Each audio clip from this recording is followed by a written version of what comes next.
Tie a hook to a leader line. Slide a small bead onto the line. I like using an egg loop knot and tiny glass seed beads with soft edges so they don't damage the line.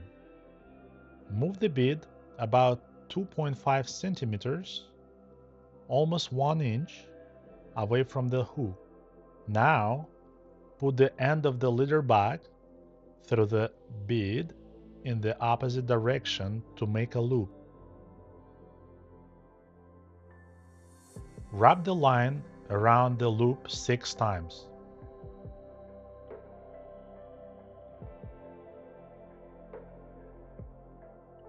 Pull everything tight so the bead stays about 2.5 centimeters or 1 inch from the hook and the coil of the knot is the same length. Put the bead in the center of the knot, wet the line, and cinch it tight. I suggest making a bunch of these rigs ahead of the time and taking them with you on your fishing trips.